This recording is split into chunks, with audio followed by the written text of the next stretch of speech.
Welcome to the Romancing Like Swift podcast, where we talk craft and the business of being an author while fangirling over Taylor Swift. We're your hosts, Morgana Bevan and Emily Jane. On this podcast, we'll discuss what authors can learn from Taylor Swift. There are many amazing Taylor Swift podcasts in existence. We know this, but our focus is on mining Taylor Swift's lyrics and business practices for tips to help our fellow authors excel in their careers. Today, we're digging into how Taylor Swift created a community and some tactics authors can employ to grow their own. Now, it needs to be specified that community is the bane of every author's life. We all want to start at zero with the level of community that somebody on Megan Quinn, Kylie Scott, Colleen Hoover, like their level. And we always forget that they have been at this for years. Megan Quinn's been at it for 10 years, Kylie Scott even longer. They've had the time to build the traction. And I know it drives me crazy how slow it is and how I will write a post that'll be amazing and get crickets. It drives me crazy too, but it's just stepping stones. So before we jump into this, I just want that to be clear to all the new authors, the authors in the first, 5 years of their careers.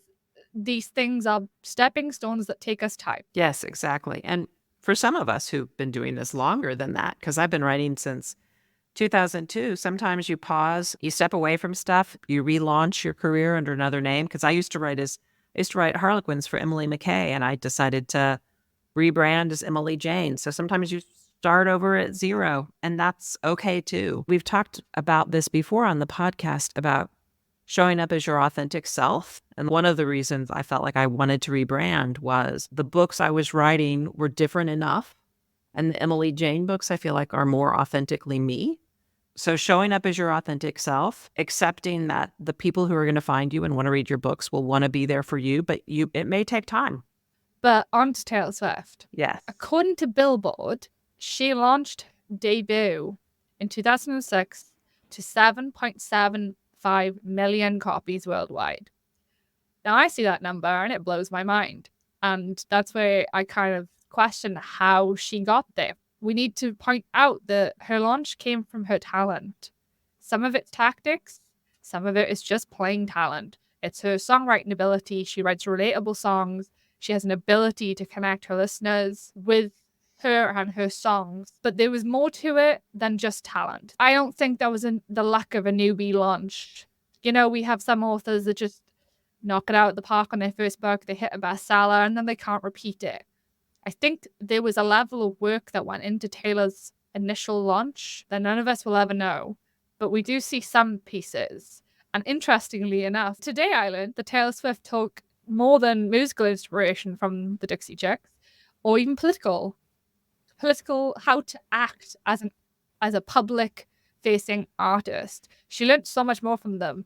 When interviews I've seen say that when they released their album Fly, Taylor took an interest in how they formed the aesthetics and the storytelling of the album, the artistic universe they wrapped around that one album's launch.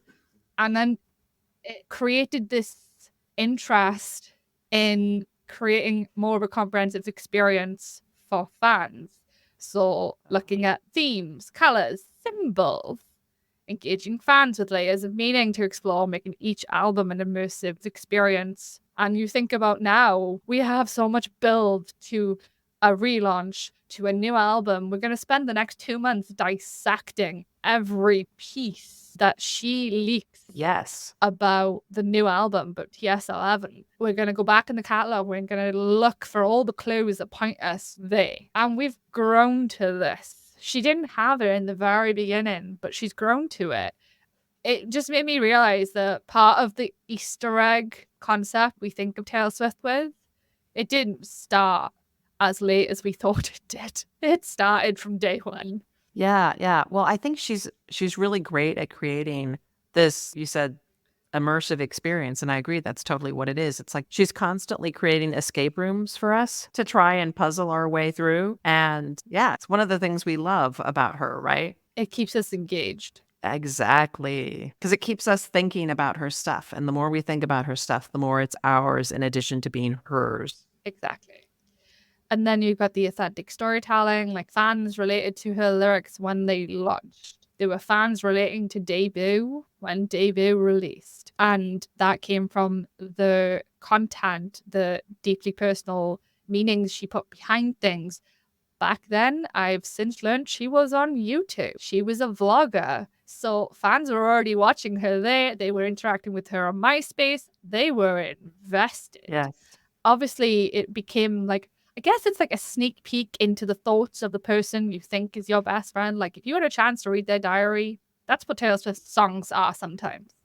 Yeah, yeah. Because she started in this industry so young, it's like she grew up with us or we grew up with her. Yes, I am older than you, but it still feels like reliving my own teen years. It's universal, right? Yes, yeah. There's so many things that are so universal and tapping into that. Yeah, it really felt like she was growing up with us through her music, through that glimpse into her life and to her friendships and things like that. Yeah. Yeah. And the next thing she does so well is social media engagement. I can imagine every author listening to this podcast groaning because how many times can we have social media marketing thrown down our throats? But seriously, it worked for her. She leverages it. Yeah. But the key is she leverages it in places she loves to engage. That's exactly the point I was going to make. Right. Like you and I, we've heard social media engagement, social media engagement. Have I done a podcast before now? No. I'm doing a podcast now because I found something I loved that I wanted to talk about. And I found someone I wanted to talk about it with. And so finding a thing that you can engage on with joy is important because no one wants to show up to a party if the person hosting the party is miserable. Exactly. I notice it with Instagram. Her comments are turned off on every post.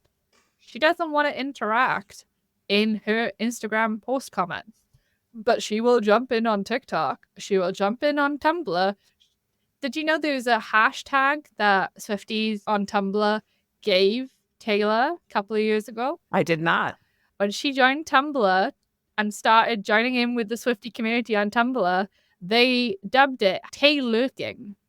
Nice. Because she would not only comment and engage and everything on Tumblr, she would watch fan engagement. They'll come up with memes and jokes and like all these insider things. And then she'd give nods to them at a later date. Oh. She'll make memes out of these inside jokes they've made, and she will put them on a t-shirt, and she was like wearing them in public and on concerts, interviews and everything that like told those fans that she'd seen them and she'd heard them. Oh, that's awesome. Yeah. You know, you think back to a couple weeks ago in the episode about Mastermind, that line of no one wanted to play with me as a little kid. And part of what she does is if we buy that no one wanted to play with her as a little kid, so much of her engagement is creating her own playground and inviting kids to play with her. Like all of social media is her playground and she wants people to play with her and we show up. That's like the ultimate experience for all of us. We're recording this a week past the Grammys, right?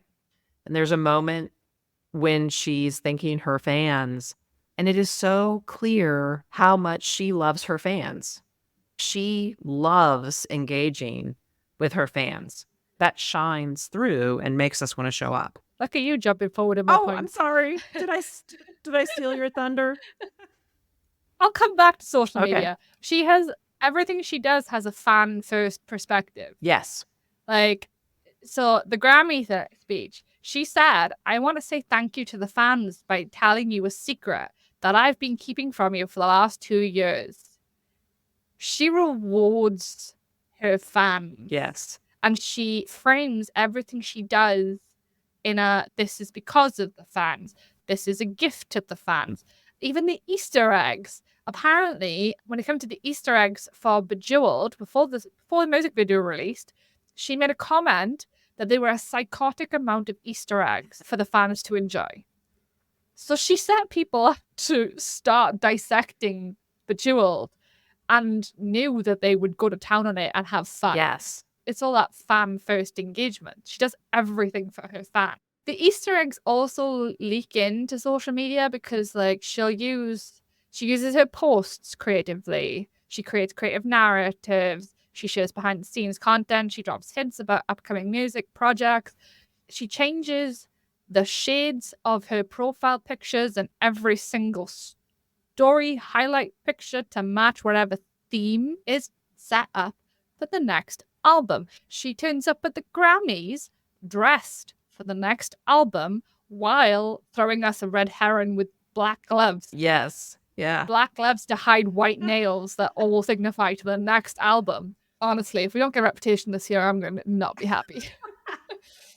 Yeah. You were the one who shared the meme from Gilmore Girls, right? With me about, Yeah. I'm happy, but I'm also sad. Yeah. So as we found out, last week, 2 weeks ago or something, Emily has never seen Gilmore Girls.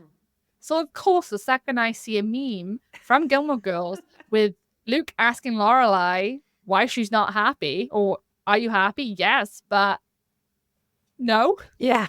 Because that's how all of us are. We were like, yay, TS11. Yes. Reputation. Oh, yes. Yeah, I think the universe is telling me I need to watch Gilmore Girls. I also realized recently that, because I never watched it before, that Jason Padalecki is in Gilmore Girls. I was like, what? He is. He was in it before Supernatural and he had to quit because of Supernatural. Yeah. Okay, we have limited time. Back to it. So the strategy that she employs on social media keeps her fans engaged. It gives them something new to talk about. They're constantly talking about some message she's dropped. Even if it was unintentional, we're decoding everything. Yeah. And trying to anticipate her next move. Like, I think the day a fan predicts what Taylor's going to do next, the back pats that person will get will last them a lifetime. Yeah. That's going to be an amazing feeling. So then it becomes a shared experience for the fans. Right. And this is what we like to imagine happens when we release a book, and the readers are so engaged and moved that they start discussing the book with each other. Yes. Yeah. That's what we want to happen in our reader groups. And this is what happens every time Taylor launches an album. Yeah. Yeah. So part of what you're saying is that in reader groups, not just giving hints and giving them things to decode and play with, but also a little bit stepping back and letting them have their own space as well. Yes, but our problem comes in groups are hard. They take time to get people comfortable. So you always have to really take a hard frontline movement to get a group going. Yeah. But there's always that point where the readers take over. Yeah. And that's the situation for big authors. Samantha Towell, Kylie Scott, Samantha Young, the big hitters that have been around for a long time. You can see how a reader group can be because that's how their groups function. It's reader first. The author barely posts. Yeah. But we have to keep the group alive and growing until it hits that point. Yeah. And that's the bit that's disillusioning for a lot of authors, me included, because I do neglect my reader group. Yeah. And as I prepared for this, I was like, why don't I do this? Why don't I do that? Because sometimes it feels like you're talking into a void. Yes. Yeah. I guess that's the thing that she also does really well, is nurturing fans. And as I was preparing for this, I was like, well, what can I do to nurture the fans I have right now? Yeah. To make them feel special, because this is what I learned from this entire, like every point I have coming up, this is what I learned from it, was that you need to make your fans feel special. Right. She does that with her exclusivity, generosity, direct interactions. So you get the social media side. Yeah, she's on TikTok watching everything everybody does. She sees something she likes, she comments on it. Or somebody makes a comment and she likes that comment, she will like it. And then creative devolves into chaos because the screenshots flying around, like, what does it mean? But she does that. She is there watching fan content. She responds to comments. She's just there. Yeah. And that strikes back to her early days with MySpace. Apparently, she was one of the first artists to respond to fans in comments and such on social media. Nice. And I guess the thing is, when she took off, social media was just dying. She Yeah. was on MySpace for crying out loud. Yeah. I was on MySpace for like 5 seconds. Yeah. That was the starting point. And then it devolved, and she's turning up. People are inviting her to their weddings or their engagement parties, and she's turning up to those. Yeah. And it creates this feeling for the fans that they're on the inside. Yes. Yeah. Yeah. They feel like they know her. Right. And then she goes into the secret sessions, which we've discussed before, which she hosts super exclusive, invite only, pre release listening parties at her house. Yes. Mini concerts where she goes through the entire album with her fans. It paused because of COVID, Yeah. but there are talks that she's going to bring it back. Ah, nice. Yeah. So even as big as she is, she's still doing those grassroots things to keep her super fans engaged. Yes. And doing those things drives additional fan engagement, right? Because it makes the fans want to reach that next level. Yeah. Exactly. Yeah. And then I didn't know about this, but after the release in 1989, she started Swiftmas. So in the weeks before Christmas, she started to drop seasonal emojis in the comments of some of her most dedicated fans. And they had no idea what it was about. Back then, because it was a brand new thing, nobody had a clue. Yeah. She was just dropping random emojis. And then Taylor starts shopping for gifts. She packs them herself. She sends them to fans herself. Swiftmas became a thing, and she did it every year. Oh, wow. So, like, such a niche down level that we just won't think about. And this core group of people that she invites, I realized these should be, in author terms, our street team. Yes. Yeah. Exactly. Another thing I struggle to get off the ground. Yes, So me too. I'm, I'm with every author out there. I can see these are really good ideas. Putting them into practice is really hard. Yeah. Just the balancing act of actually creating content and nurturing that, because I do feel like it's something we all want to do, but it's also practically a full-time job, right? Yeah. I can't tell you how many emails I've received.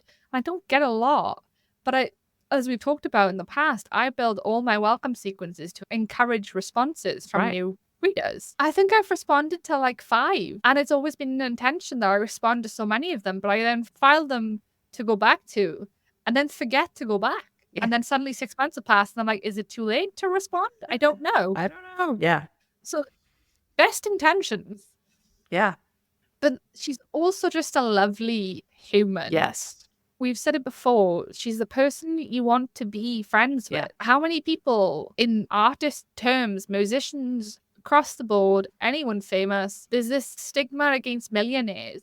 Yet Taylor Swift, she gives her crews bonuses.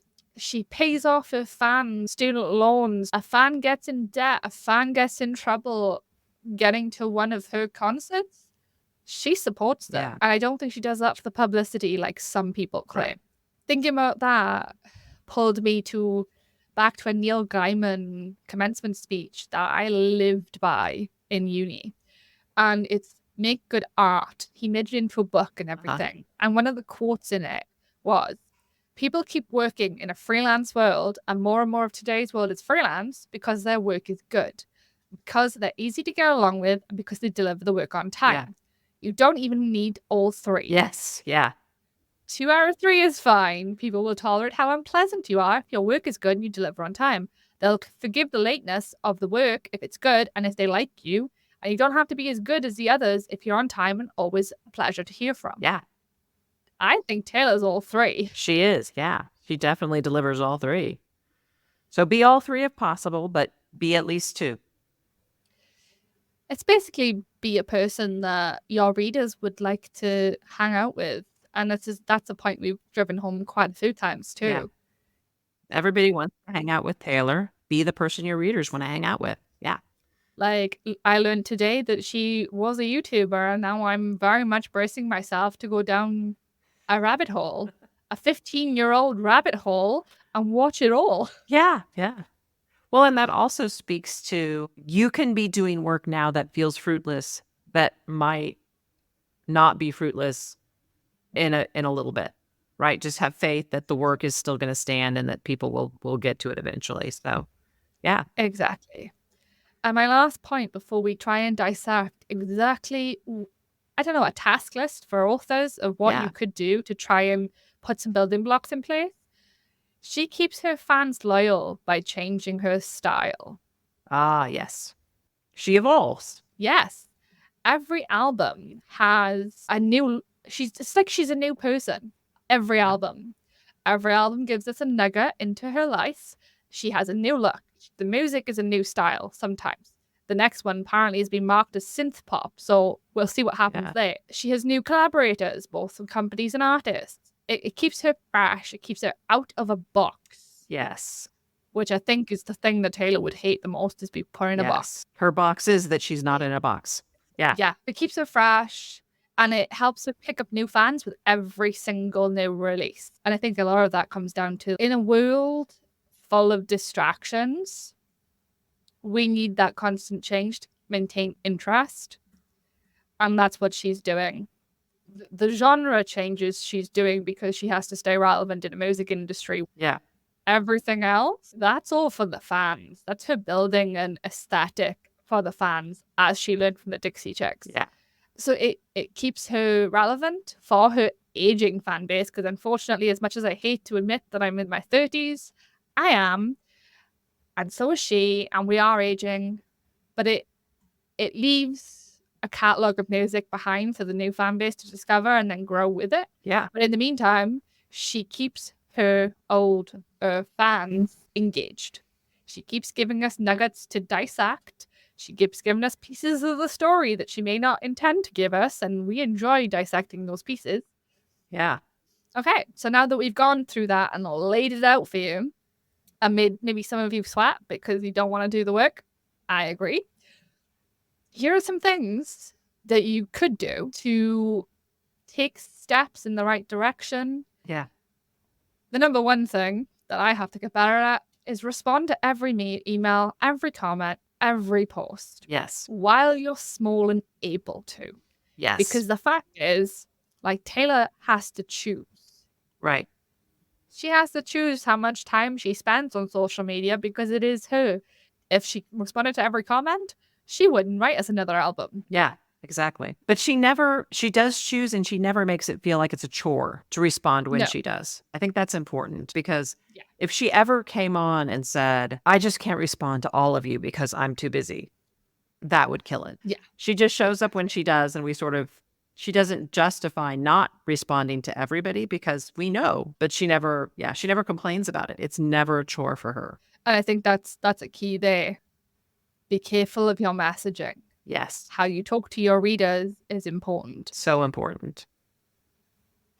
And so that point of responding to every email and comment and post and such, it's a personal touch that makes fans feel seen and valued. Right. And readers who feel they have seen and valued are invested. Yes. And this is where our ARC and street teams can come in. Yeah. Creating that feeling of they are on our team. Yes, I know it's right there in the word street team, but they're part of our team. They're part of our crew. They're part of a thing we are in, and that we're in this together.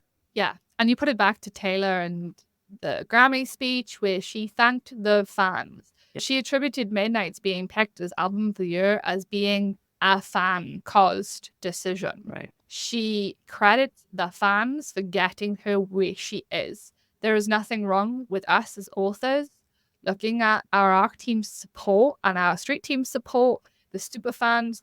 The reason we get to where we go is because of those readers. Yes. There's nothing more powerful than word of mouth, and readers who feel valued pull off word of mouth. Yeah, absolutely. So on that same theme, you can make your current fans, your current readers, feel special. You can by spotlighting them and their reviews, send them birthday or Christmas cards, or even personalizing messages. I'm going to do this in a different way.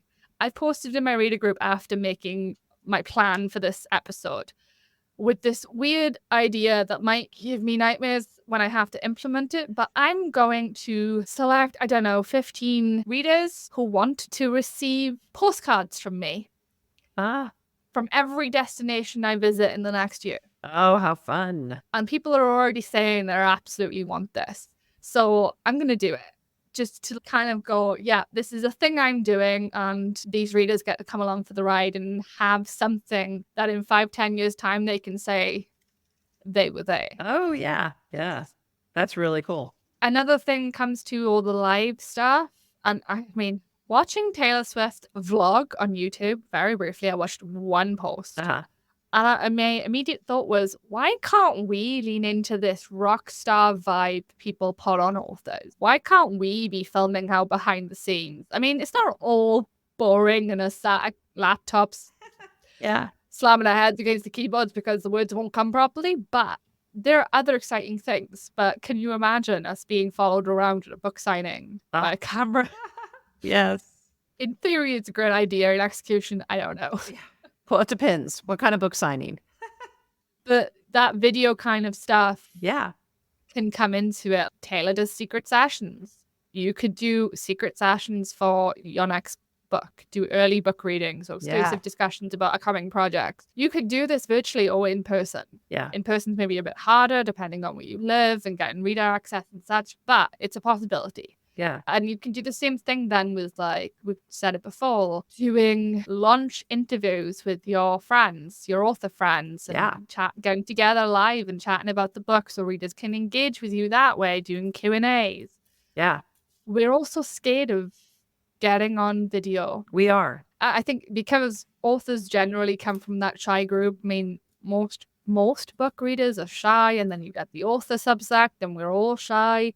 So you stick a camera on our face and we clam up. It takes practice. I think you and I are proof of this. This is episode 6, and we've progressed a lot since our very first test episode in December. Absolutely. I think so. We're way more comfortable. So if the first one is terrible, learn from it, do it again, and just keep doing it until it feels natural. So when your next book comes out, are we going to do a Q&A launch on Instagram or somewhere? Well, it's in April, so yeah, I think we should. I'm trying to figure out how to broadcast it into Facebook groups and into Instagram. We'll have to figure that out. Okay. I think we should. I haven't told my assistant yet. Thankfully, she won't hear this until after we've done it, but we'll figure it out. Nice. Well, I have a release before then, so maybe we'll practice on you. Maybe we'll practice with mine. Yeah. I'm going to jump in with a quick sidebar here to mention that when Morgana and I originally recorded this episode, I had an appointment of some kind that was backed up against when we were supposed to be done. And we were still getting our feet under us and didn't know how long things were going to take. So essentially at this point in the podcast, I had to bug out and go have my appointment, and Morgana had to finish on her own. So then after the fact, I'm coming back and layering in my responses to what she said. So there will be a little bit of disconnect between the tone and things like that. She won't respond to my undeniably witty comments and additions. But hopefully you'll still enjoy all the content. She has a lot of great ideas, so I encourage you to keep listening to hear all of her fantastic ideas about creating community with your readers. And now back to our previously scheduled programming. Okay. On your next book launch, could create unique hashtags for your books or series and encourage your readers to use them. I mean, that makes it slightly easier for you to find all of their comments and all of their posts. It also makes it easier for fans to find other readers who love your books. Then creates a community space on social media, even in nebulous space that is Instagram or Facebook, Twitter, wherever your fans like to hang out. Hashtags work. You could share behind the scene content about your writing process. A lot of us do this anyway. We do it in our newsletters. We do it on social media. Is it a world in which we could do it in more of a themed way? I love this idea, partly because as a reader, I want to know about everyone's process. I love hearing writers talk about their process and could just listen to that for hours on end. Oddly, I can't imagine readers wanting to hear about my process because I think my process is boring and dull as dirt. But I'm sure a lot of authors feel that way, and I still want to listen to other authors talk, so it's definitely worth giving it a shot. See if people are interested. Can we do that with the characters too? Like, I've been meaning for a while to do more back and forth interviews with my characters. I want to do a backlist feature email once a month whenever I don't have a release. I want to interview a character that I haven't touched in a while. Somehow give little hints to their book, but also hints to where they are in the future. Part of that comes from because I'm planning a Christmas companion series in a couple of years' time that I'm going to do pieces of for my Ream subscription when I relaunch. It can be behind the scenes anything. It can be in any format you want. If you're comfortable with text and graphics, do that. If you want to get used to being on camera, talk to the camera and just accept that for the first little while, it'll be awkward and stilted. You can edit things. You can repeat things. If the first go, you can't make yourself upload it, use it as a practice run and do it again. Emily and I recorded 2 episodes of this podcast in December to learn the ropes before we even started. I think it's important to give yourself permission to try things out and maybe not be as successful as you want to be at them the first time around, to fail and flounder a little bit.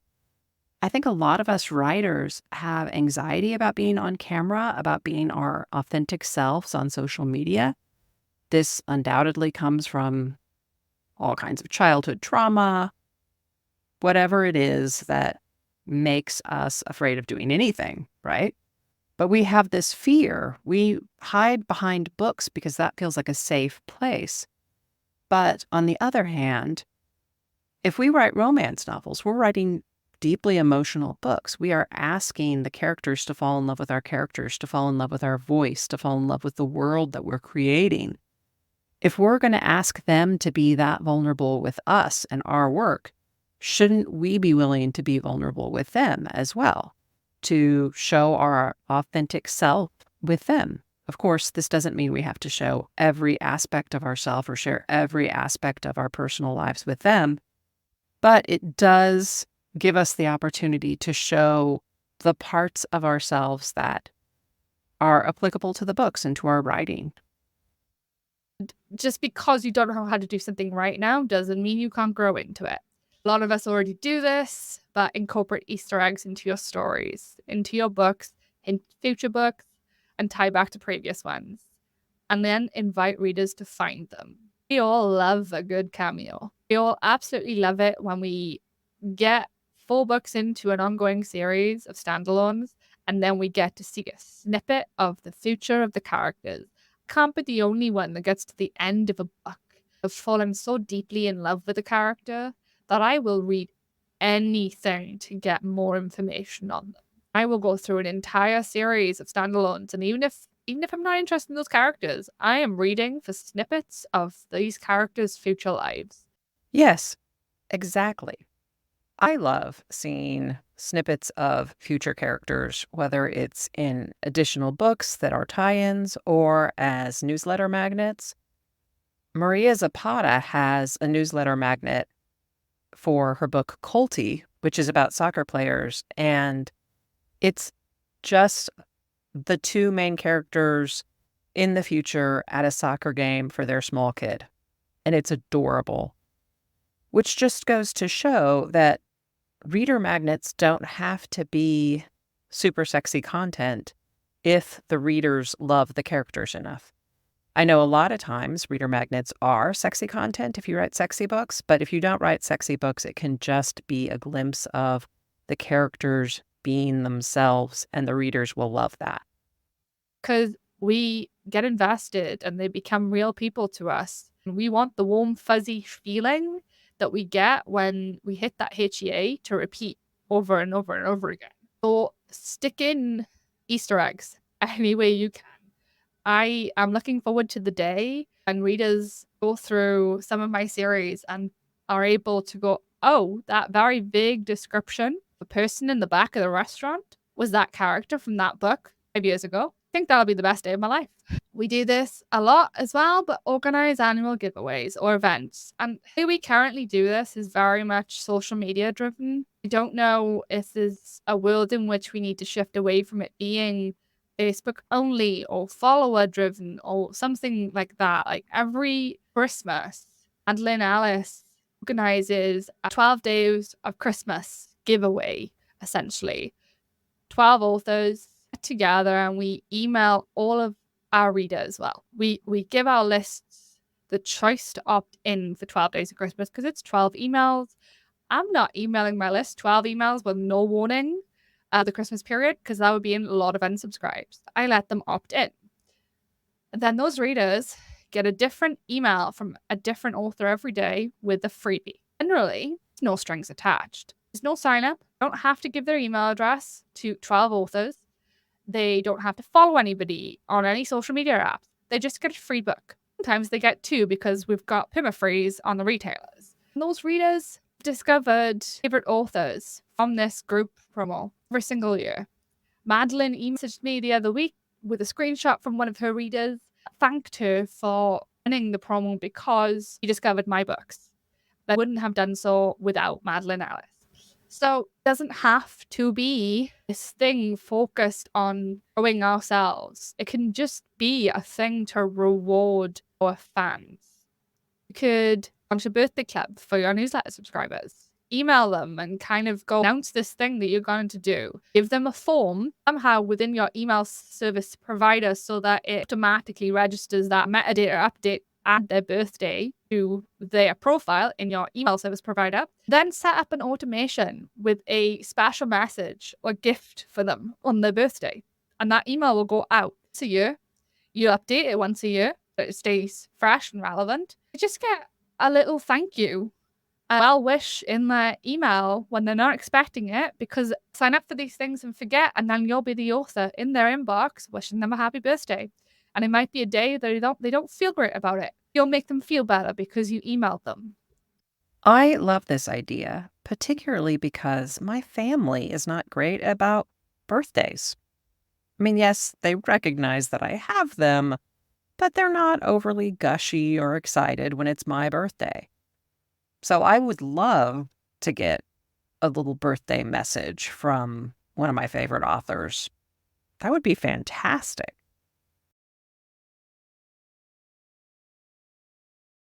So I think that's a great idea. You mentioned Erin Wright does this, right? She creates a puzzle, and the puzzle changes every year, and her readers that opt-in email the puzzle on their birthday, and it's usually something to do with her cats. The image changes every year, and her readers love it. Just an extra little thing, make them feel special. Back to the book launches, because this list is in no order. You could try to create an immersive experience. Don't fully know how to do this yet. I think part of it needs to come into transmedia storytelling, which is a concept that takes things out of one medium, puts it into across multiple platforms. By you can create themed virtual parties. I don't mean takeover parties because we all know they are not working. Think exclusive like Zoom room kind of setups of social media platforms might be the better way to go for rewarding superfans anyway, because it'll feel more exclusive to them. Like they're taking the effort. They get to sit there with you while you're live in front of them. Get to ask you questions and maybe get you to slip up and let them in on a secret about the book that you didn't really want them to know, but now they know. You can do the Q&A sessions. You could do live readings. You could do character interviews. If you write a book in a specific location, you could film some videos in that location to introduce them to the setting. If a small town author in your small town is inspired by a specific place, you could, even build them a website that introduces them to the town and gives them access to your own video tour of the inspiration town. This could go on forever, like an immersive experience. I think the string is as long as you want to make it. We're authors, we're creative beings, and we'll come up with one thing and then there'll be another we can think of at the end of the line. You could invite readers to contribute to your world building. The way more of us do this is by asking for character name suggestions or place name suggestions, businesses, all this sort of stuff to give them a sense of ownership and community. Also to help in those moments where you just have no idea. It's an absolute blank. You have no clue what to name that place and you just want a reader to choose. But this could be, a lot of us use this as a perk in our subscriptions. And that's an amazing place to build on a lot of this stuff because subscriptions is designed to nurture superfans. In those places, you offer sneak peeks and bonus content. And I do this right now with my newsletter, but I also will do it with my subscription. Certain content that is newsletter available, and there's certain content that will be locked in my subscription so that only those superfans will have access to it. For next year, I'm going to be writing Christmas novelettes of my existing rock stars that take a sneak peek into their future, to a future moment in their lives. And my Rockstar series spans like 4 or 5 years. So I get to make a pretty decent jump, which is daunting, but I get to make a decent jump that those readers are going to be in the know on because they'll be subscribed and reading these things as they go along, getting glimpses into the future before the books in the rest of the series have come out. That bit I haven't quite figured out. It's all about making them feel like they're part of an elite group. They're in the inner circle. This goes back to that thing that we keep talking about creating a community that people can belong to, because it speaks to that core need we all have of being part of a group. We all want to be part of a group. So if we can create that inner circle where readers feel like they are welcomed, where they have a contribution, where they are a valuable part of the community, where the town, the characters, all of those things belong not just to the author, but to the reader and to the reader group as well.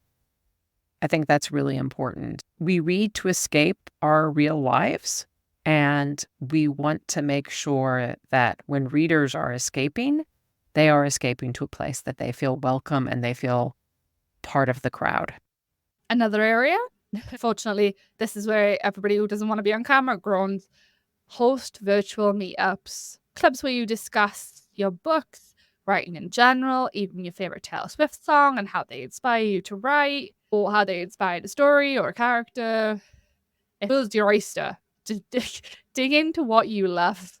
You could pick a day a month or a day a year where you just turn your social media to appreciating your readers, supporters, highlighting their reviews, highlighting fan art, nice comments they've sent you. Like, I have a kick-ass folder to remind myself that I am a good author and that there are readers that love what I do. Just for those moments where the energy is down or somebody says something that triggers you in the wrong way, I have a place to go that reminds me the reality and that that negative thing is not it. But you could highlight some of those things that you've saved over the year. It just creates a spotlight that reminds them that they are special to you. You appreciate them. I have this kind of folder also where I keep track of things people have said to me or sent to me that I love, that is a reflection of what my work means to them. I also have a folder of things I've sent to other authors. The reality is that we are fans as well as writers. We are readers as well as writers. And having the opportunity to share what other people's books mean to us, once again, it's an opportunity to show them who we are, to show them the books that made us who we are, to show them the books that are meaningful to us, the books that have helped us get through hard times. Reading is such an intensely personal experience, much like listening to music is. It's something that is done in private as well as in public. And any way we can make that part of ourselves more accessible to readers, I think is good. If you're in direct sales, you create a loyalty program for your readers. You can offer them points for purchases, reviews, social media shares. It could be exchanged for exclusive content or merchandise, or even just point against a future purchase. This is something I need to implement, but there are apps that exist in Shopify and such that allow you to implement these things in a apparently easy fashion. I need to investigate. It's something that could happen. Same thing as create gift cards on my store, because This is a way that authors can allow family members to support their loving daughters and sons, any other friends and such. You could start a collaborative project with your fans. And when I say this, I immediately think of Ream again. If you're comfortable writing live, you could build a community story or character where fans can vote on certain aspects or contribute to ideas. And the reason I say if you're comfortable with live writing is that in my head, this is where you write a chapter. You let fans vote on an action in that chapter and where it goes next. Then you write the next chapter based on their response. So the cycle continues until the book is finished, and it may go in a direction you don't want to go, and you have to kind of think about how you deal with it in that time. It also then makes your readers feel super engaged. Those are the best kind of readers when a book launches. Last thing on my list, you may have more, is to develop a signature brand for your emails. So that means the template, the colors, make sure they're on brand, where you address your readers, the language you use. Are you talking to them as a friend? I hope so, because we're kind of like the best way for authors to engage with readers. But if you want to have that wall between you, maybe maintaining more of a professional tone is best. Yeah, I think we can all agree that I'm not going to be able to keep my tone professional. I'm just too much of a dork. Anytime I try and keep my tone professional, I sound like a robot instead of a real person. So I will always be engaging with my authentic self in newsletters and things like that because I'm just way too goofy not to.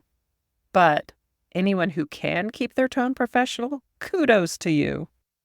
You figure that out. You could have a unique sign-off or special PSs. Most of my emails, I include a track of the week. And then I tell them why it's a track of the week. Sometimes it's the same track, and then I laugh at the fact that they're going to realize at some point that it was the same one. I come back to something, or loving my Easter eggs.